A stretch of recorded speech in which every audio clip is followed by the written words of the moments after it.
আল্লাহ কোরআন কৈছে ইয়া আইয়ুহাল্লাযীনা আমানুত্তাকুল্লাহ ওয়া কুলু মা'আস সাদিকিন। আল্লাহ তাআলাক ভয় কৰা, সত্যৰ লগত হৈ যোৱা, সত্য কথা কোৱা। বুজি পাইছেনে? তো ইয়াতে আহি কেনে গম পালো মা বাবাক বোলে নামানে, ল'ৰা ছোৱালীয়ে মা বাপাক নামানে। কিন্তু যি মায়ে নেকি, যি আম্মাই নেকি, এজনী আম্মা এজন আব্বা ৰাতি শুই থাকে। যেতিয়া আমি সৰু আছিলোঁ, আপুনি আৰু মই যেতিয়া সৰু আছিলোঁ, আম্মাই শুই থাকে বিচনাত, আৰু যেতিয়া নেকি বাচ্চাই কান্দে, দুধ পান নকৰে, খানা নাখায়, তেতিয়া মায়ে বহি কেনে কান্দি থাকে আৰু আব্বাক কয় আপুনি কি তামাচা চাই আছে, মোৰ বাচ্চা খানা খোৱা নাই, মোৰ বাচ্চা গাখীৰ নাখায়, কি হৈছে ইয়াক চাব লাগে, জল্দি যাওক আপুনি ইমাম চাহাবৰ ওচৰত, ইমাম চাহাবক মাতি আনক, ফুকাই দিয়ক, দম কৰাই দিয়ক, ডক্টৰ চাহাবক মাতক। আম্মাই সৰু থাকোঁতে, ইয়ানি আমি সৰু থাকোঁতে আমাৰ আম্মাই কান্দিছিল মোৰ ল'ৰাই কিয় ভাত নাখায়, মোৰ ল'ৰাই কিয় ভাত নাখায়, আম্মাই কান্দিছিল যেতিয়া আমি সৰু আছিলোঁ।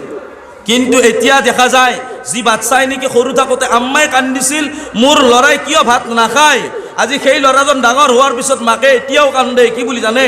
সৰুতে কান্দিছিল মোৰ ল'ৰাই কিয় ভাত নাখায়, আৰু এতিয়া আম্মাই কান্দে মোৰ ল'ৰাই মোক কিয় ভাত নিদিয়ে। বুজি পাইছে না কথাষাৰ? মোৰ ল'ৰাই মোক কিয় ভাত নিদিয়ে, তেতিয়া কান্দিছিল মোৰ ল'ৰাই কিয় নাখায়। এক নম্বৰ। দ্বিতীয় চাব, এজনী আম্মা, এজন আব্বা, এজনী মা, এজন বাবা লগ লাগি কেনে, আব্বাই লগ লাগি কেনে চাৰিজন ভাই, তিনিজনী ভনীক একেলগতে ডাঙৰ দীঘল কৰিছে।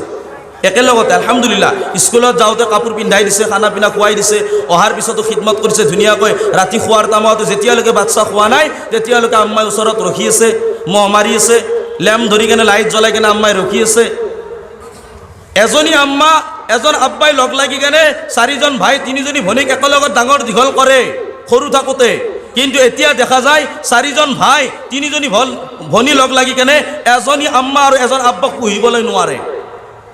আম্মাই সৰু থাকোঁতে পেচাব কৰা জেগাত, মই পেচাব কৰা জেগাত, আপুনি মই পেচাব কৰা জেগাত আম্মাই শুইছিল, মোক শুকান জেগাত ৰাখিছিল। আৰু এতিয়া আম্মাক ভঙা চিঙা ঘৰত ৰাখি কেনে বিবিৰ লগত লৰাই একদম দামী ঘৰত শুই থাকে, বেডৰ ওপৰত শুই থাকে। একবাৰ তাৰ দিলত দুখ নাহে। কথাবিলাক হয় না নকওকচোন?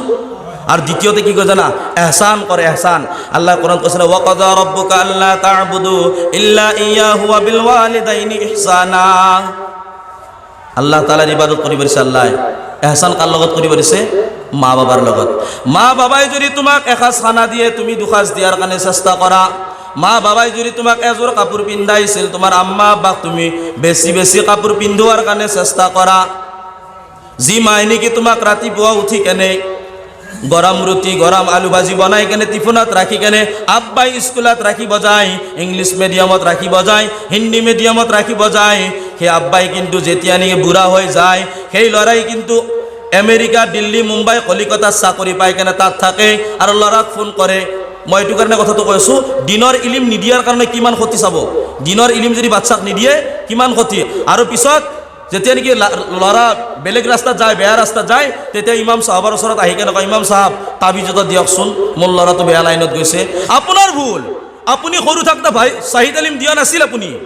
আপুনি খালি ইংলিছ মিডিয়াম আৰু হিন্দী মিডিয়াম চিনি পাইছিল। আৰু ইংলিছ মিডিয়াম আৰু হিন্দী মিডিয়ামত কি পঢ়া হৈ আছে গম পাইছে আপোনালোকে? পঢ়াটো হৈ আছে, ধুনীয়া কথা, পঢ়াটো হৈ আছে। কিন্তু সিহঁতক পঢ়া ইংলিছ মিডিয়াম আৰু হিন্দী মিডিয়াম দিয়াৰ আগত এক নম্বৰতে কৰ্তব্য আছিল আপোনালোকৰ, এইটো কৰ্তব্য আছিল যে সিহঁতক দিনৰ তালিম দিয়াৰ কাৰণে। স্কুলৰ কোনো এখন কিতাপত নাপায় যে মাৰ পায়েৰ নিচে জান্নাত, বাবা জান্নাতৰ দৰৱাজা। কোনোবা এখন কিতাপত আছে? আপোনালোকে ক'ব পাৰিব? পাৰিব? কোনো এখন আপুনি কিতাপত নাপায় যে স্কুলৰ কোনো এখন কিতাপত নাপায় যে আম্মাৰ মায়েৰ পায়েৰ নিচে জান্নাত, বাবা জান্নাতেৰ দৰওয়াজা। কোনো এখন কিতাপত নাপায়। আৰু বাচ্চাক সৰু থাকোঁতে যদি দিনৰ তালিম দিয়া যায়, ডাঙৰ হোৱাৰ পিছত আমাৰ বুজুৰ্গসকলে উদাহৰণ দিয়ে, বুজুৰ্গসকলে মিছাল দিয়ে, উদাহৰণ দিয়ে। যদি আপুনি আৰু মই খালী পেটত ৰাতিপুৱা খালী পেটত ৰহুন বুজি পায়নে?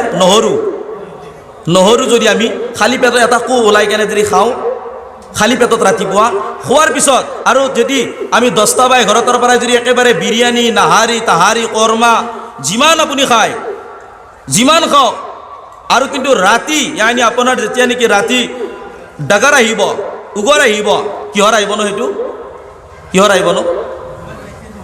নহৰুৰ আহিব বুজি পাইছেনে বাচ্চাক স্কুলৰ তালিম দিয়াৰ আগত 1 নম্বৰতে দিনৰ তালিম দিব লাগে 1 নম্বৰতে দিনৰ তালিম দিব লাগে কাৰণ যেতিয়া নেকি সেই বাচ্চাটোক আপুনি শিকাব হাদিস কোৰাণৰ কথা কোৰাণৰ তিলাৱাত তেতিয়া ইন্তেকালৰ পিছত ইমাম সাহেবে জানাজা দিব নালাগে আপোনাৰ ল'ৰা সেইজন মা সেইজন বাবা খুশনসিব যাৰ ল'ৰাই নেকি নিজৰ আম্মা আব্বাৰ জানাজা পঢ়ায় খাজা মাইনুদ্দিনের মাউমা আমার মাউমা আপনার মাউমা খাজা মাইনুদ্দিন রহমাতুল্লাহি আলাই চিস্তিয়া রহমাতুল্লাহি আলাই আল্লাহর অলি আসমানের পৰা টপকি আহিছিল নেকি আসমানৰ পৰা পৰি আহিছে গিয়াসউদ্দিন আউলিয়া সাহাব হাজত আছে আমাৰ গুৱাহাটীৰ ওচৰত হাজত আছে খলিল সাহাব কামালপুৰত আছে নিজামুদ্দিন সাহাব ৰহমাতুল্লাহি আলাই দিল্লীত আছে এখেতসকল কি আসমানৰ পৰা আহিছিল মাৰ পেটৰ পৰা এখেতসকলে জন্ম পাইছি আৰু আমিও মাৰ পেটৰ পৰাই ওলাই আহিছোঁ কিন্তু আমাৰ মাজত আৰু তেখেতসকলৰ মাজত পাৰ্থক্য কিয় এনেকুৱা কাৰণ এই যিজনী ছোৱালী যিজনী মাৰ পৰা মই জন্ম পাইছোঁ সেইজনী মাইক সহি তালিম দিয়া নাছিল তাইৰ আম্মাই সহি তালিম দিয়া নাছিল আৰু বিয়া পাতাৰ পিছত তাই আকলমান্দি হোৱাৰ পিছতো তাইক যেতিয়া বিয়া হৈ গ'ল পেটত বাচ্চা আছে খাজা মাইনুদ্দিন চিস্তিয়া ৰহমাতুল্লাহি আলাই কিতাবত আহে ৯৬ লাখ কিমান লাখ ৯৬ লাখ মানুহ যেতিয়া নেকি তেখেতৰ হাতত ইছলাম গ্ৰহণ কৰিলে অহাৰ পিছত বহুত খুশি তেতিয়া আম্মাই ক'লে হে মাইনুদ্দিন তুমি বহুত খুশি নজৰ আহি আছা বহুত তুমি খুশি হৈছা কাৰণ কি তেতিয়া খাজা মাইনুদ্দিন চিস্তিয়া ৰহমাতুল্লাহি আলাইহি কয় হে আম্মা মই এইকাৰণে খুশি মোৰ হাতত ৯৬ লাখ মানুহে কি কৰিছে ইছলাম গ্ৰহণ কৰিছে কওক সুবহানাল্লাহ যেতিয়া নেকি ক'লে তেতিয়া মাকে কৈছে বাবা মাইনুদ্দিন এইটো তো আল্লাহ তাআলাৰ কামাল হয় আল্লাহ তাআলাৰ দান হয় আৰু তোমাৰ আম্মা আৰু আব্বাৰ মেহনতৰ কাৰণে আজি এনেকুৱা কাৰণ তুমি যেতিয়া মোৰ পেটত আছিলা মই পাঁচজগানা নামাজটো এৰি দিয়া কিন্তু মই তাহাজ্জুদৰ নামাজো কোনোদিনে কি কৰা নাছিলো কাজা কৰা নাছিলো সুবহানাল্লাহ কিমান ডাঙৰ কথা যেতিয়া আম্মাৰ পেটত মাইনুদ্দিন চিস্তিয়া ৰহমাতুল্লাহি আলাইহি কি কৈছে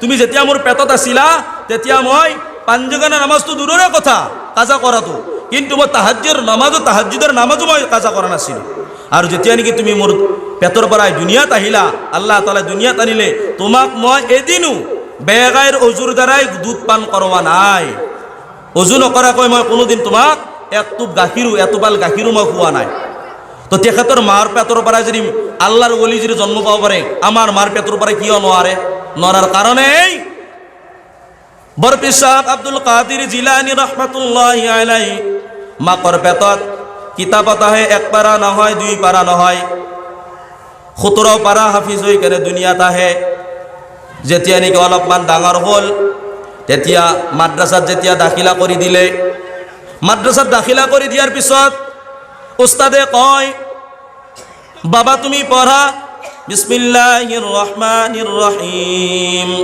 কৈছে আপোনাৰ ভুল হৈছে কি কৈছে উস্তাদে কৈছে আপোনাৰ ভুল হৈছে উস্তাদে কয় কি বাবা খাৰাপ পাইছে কি তুমি নাৰাজ হৈ আছা তুমি কিয় নকোৱা কোৱাচোন বিসমিল্লাহিৰ ৰহমানিৰ ৰহিম কৈছে নাই মই শুনাই নাই এনেকুৱা কয় কৈছে তুমি কেনেকুৱাকৈ শুনিছা মই শুনিছো আউযু বিল্লাহি মিনাশ শাইতানিৰ ৰাজিম বিসমিল্লাহিৰ ৰহমানিৰ ৰহিম কয় আলহামদুলিল্লাহ পঢ়ি কেনে 17 পাৰা যেতিয়া নেকি শুনালে তেতিয়া উস্তাদে খাৰা হৈ কেনে কৈছে বেটা তোমাৰ জায়গাত মই মোৰ জায়গাত তুমি বহা সুবহানাল্লাহ কাৰণ কিয় জানানে যেতিয়া নেকি মাৰ পেটত বৰপীৰ সাহেব আব্দুল কাদিৰ জিলানী ৰহমাতুল্লাহি আলাইহি আছিল তেতিয়া মায়ে সদায় ডেইলি কোৰআন শৰীফ তিলাওয়াত কৰিছিল কিন্তু আজিৰ মেয়েসকলক দেখা যায় আজিৰ বুৱাৰীক দেখা যায় আজিৰ বিবিসকলক দেখা যায় কোৰআন শৰীফ নকত তিলাওয়াত কৰিব মোবাইল লৈ কেনে ঘণ্টাই কটায় বিয়াৰ হোৱাৰ আগতে কিন্তু ৰিস্তা লাগাৰ সময়তে গিফট দিব লাগিব প্ৰথম বস্তুটো হ'ল কোৰআনৰ জাগাত কি হৈছে মোবাইল ৰিস্তা যেতিয়া লাগে তেতিয়া দুফালৰ পৰা এটা বস্তু দিয়া কৰে এতিয়া কি জানানে 1 নম্বৰতে মোবাইল জাহান্নামৰ টুকুৰা আম্মা আব্বাও জাহান্নামত যাব যাৰ নেকি লৰা ছোৱালীক মোবাইল দি কেনে বেয়া ৰাস্তাত খেদাই আছে আৰু কিহতে যিমান ইস্তেমাল বেয়া কৰি আছে মোবাইলত কিন্তু এই গোটেই গুনাহৰ ভাৰ আম্মা আব্বাই ল'ব লাগিব তাৰ দাদাই ল'ব লাগিব তাৰ ভাই ল'ব লাগিব তাৰ বেটাই ল'ব লাগিব কাৰণ অনলাইনত ক্লাছ হৈছিল গম পাইছেনে লকডাউনত একো ক্লাছ হোৱা নাই ভাই, একো হোৱা নাই, মিছা কথা। 100ৰ ভিতৰত 5% ক্লাছ হৈছে, বাকী বয়ফ্ৰেণ্ড আৰু গাৰ্লফ্ৰেণ্ডৰ লগত মেছেজ, তাত বাহিৰে একো নাই।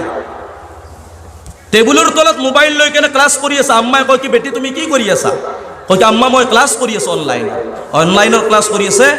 সৱাল জবাব কাৰ দি আছে জানে? বয়ফ্ৰেণ্ডে সুধি আছে তুমি কি কৰি আছা? গাৰ্লফ্ৰেণ্ডে দি আছে মই পঢ়িব বহিছোঁ। কাৰ লগত ক্লাছ কৰি আছে? তাৰ ছেটিঙৰ লগত, ভাল পোৱাজনৰ লগত।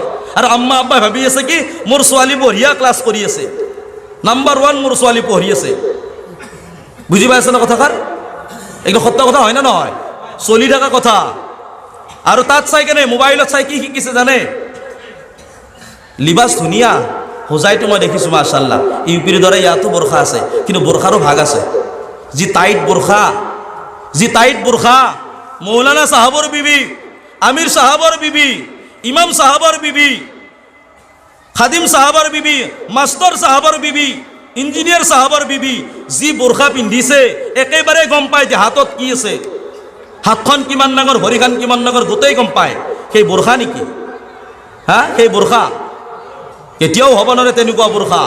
আপুনি যিমান ডাঙৰ আল্লাহৰ অলি নহওক কিয়, একবাৰ নহয় 1000বাৰ আপুনি হজ কৰি নাহক কিয়, এখন নহয় 12খন আপুনি হাদিছ পঢ়ি কেনে 12 বাৰ খতম নকৰক কিয়, যদি আপুনি আপোনাৰ বিবিক চাহি তালিম দিয়া নাই, আপোনাৰ যদি বাচ্চিক যদি চাহি তালিম দিয়া নাই, আপুনি খালি দুনিয়াৰ পিছত পৰি আছে, দুনিয়া, ইংলিছ হিন্দী। মই কোৱা নাই, মানা কৰা নাই মই বোলে আপোনালোকক ইংলিছ হিন্দী পঢ়াবৰ কাৰণে, কিন্তু ছোৱালী কি তালিম দি আছে আপুনি চাওক। আপোনাৰ ছোৱালী কলেজত গৈছে, কি কৰি আছে তাই কলেজত যাই কেনে? বেলেগৰ ল'ৰাৰ বাইকৰ পিছপিনে উঠি ৰেষ্টুৰেণ্ট আৰু হোটেলৰ বহাৰ বাহিৰে বেলেগ একো কাম নাই। পুখুৰী পাৰত বহি, ৰাস্তাৰ কিনাৰত বহি কেনে। আজি মই অহাতে দেখিছোঁ আপোনালোকৰ ৰাস্তাত মাশাআল্লাহ ইছলামৰ জাগা, ইমান ডাঙৰ জাগা, মাদ্ৰাছা আছে, ইমান মানে নামজাদা জাগা আলহামদুলিল্লাহ হোজাই, কিন্তু অহাতে দেখিছোঁ ইয়াতে ক'ত একো নাই। একদম নাম্বাৰ 3rd ক্লাছ হৈ গৈছে একেবাৰে। প্ৰথমতে আমাৰ মুছলমান ইমান ধুনীয়া আছিল আলহামদুলিল্লাহ, বিশেষকৈ বঙালী মুছলমান, আমাৰ বঙালী মুছলমানখিনি যিমানে আছে আলহামদুলিল্লাহ, আল্লাহৰ অলি যদি আছে আমাৰ অসমত, বাংলাদেশত যিমান আছে আলহামদুলিল্লাহ আমাৰ বঙালীয়ে। আমাৰ অসমীয়াত ক'লে গৰীয়া মুছলমান নহয়, অসমীয়া মুছলমান নহয়। আৰু 1 নম্বৰ বদমাছ যদি আছে বৰ্তমান আমাৰ বঙালী। সুদ খোৱাত 1 নম্বৰ, নাজাইজ হাৰাম তাল্লুক ৰাখে 1 নম্বৰ, আৰু বেলেগৰ হক মাৰি খোৱাটো 1 নম্বৰ। মই অহাৰ পিছতে 4জনে মোক কৈছে বোলে মৌলানা চাহাব আপুনি কথা ৰাখিবচোন, হকৰ ওপৰত কথা ৰাখিবচোন, হক মাৰি খোৱাৰ কাৰণে। কিমান দুখ লাগিছে কচোন। নিজৰ ভায়েকে, নিজৰ বেটাই নিজৰ আব্বাৰ হক খাই আছে, নিজৰ ভায়েকে ভায়েকৰ হক খাই আছে। জান্নাতত যাব মোৰ ভাই কেতিয়াও হ'ব নোৱাৰে, কেতিয়াও হ'ব নোৱাৰে।